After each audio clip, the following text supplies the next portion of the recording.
मेरा सलाम, नमस्ते और सत श्री अकाल।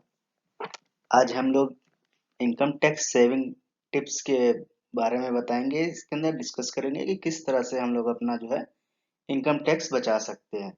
अगर हमारी सालाना इनकम 10,50,000 है तो उसके ऊपर हमको 1 रुपये भी टैक्स नहीं देना पड़ेगा।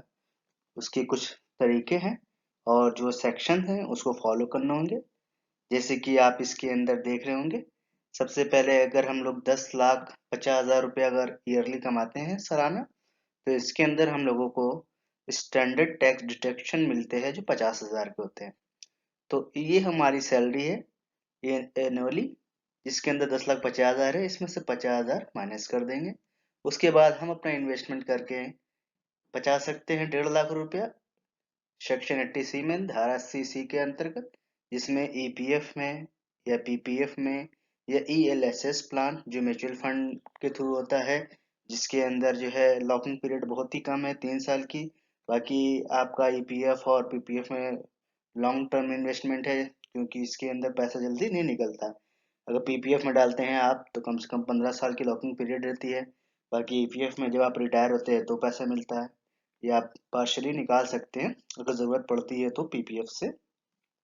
और एनएससी है, टर्म इंश्योरेंस है या ट्यूशन फीस है, जिसके अंदर 2 बच्चे की ट्यूशन फीस में भी आप पैसा बचा सकते हैं, वो भी जो है आपका सेक्शन 80C के अंदर है।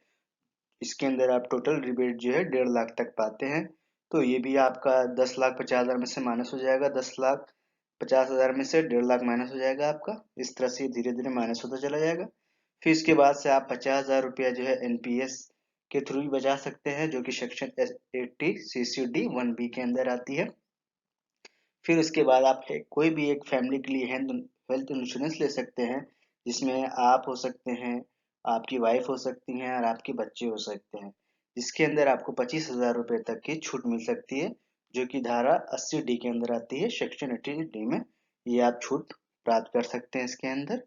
उसके बाद इसी हेल्थ इंश्योरेंस के अंदर आप अपने पेरेंट्स के लिए अगर लेते हैं जो कि सीनियर सिटीजन है, तो उसके अंदर आप को जो है 50,000 तक की छूट मिलती है, जो 24B के अंदर आती है।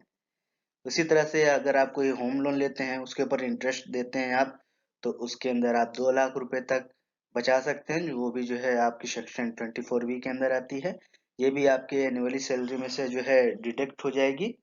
उसके बाद से आप जो पैसा बचता है थोड़ा बहुत, इसके अंदर 25,000 बचते हैं, तो वो आप कोई भी एक जो है गवर्नमेंट या आपकी जो भी जो है जी के अंदर जो भी जो रजिस्टर्ड कंपनी है, या जो भी जो है आपका जो है ऑर्गेनाइजेशन है, उसके अंदर आप जो है डोनेशन दे सकते हैं, उससे आप 25,000 बचा सकते हैं। इस तरह से अगर आप टोटल देखेंगे तो आपका टोटल 5,50,000 रुपये तक आप सेव कर सकते हैं। और जैसे कि हम सभी जानते हैं कि पाँच इस वक्त जो है 2021-22 के अंदर जो भी इनकम टैक्स भरा जा रहा है, और इसके अंदर जो है 5.5 लाख तक आपका जो है अगर सेविंग कर लेते हैं तो आपकी सैलरी एनुअल जो है 5 लाख तक आ जाती है। तो 5 लाख तक कोई भी आपका इनकम टैक्स नहीं लगता है। इस तरह से आप अपना इनकम टैक्स बचा सकते हैं। बाकी इसके अंदर आप देख सकते हैं नोट्स के अंदर सारी चीज और सारे सेक्शन लिखे हुए हैं कि किस तरह से आप इसके अंदर अपना इनकम टैक्स बचा सकते हैं। और कोई भी अगर आपको इसके अंदर कुछ आपको कंफ्यूजन लगे तो आप पूछ सकते हैं। ये बहुत ही सिंपल है इनकम टैक्स बचाने के लिए। इसको आप सिंपल तरीके से आप इन्वेस्ट करके पैसा बचा सकते हैं। Okay, thank you.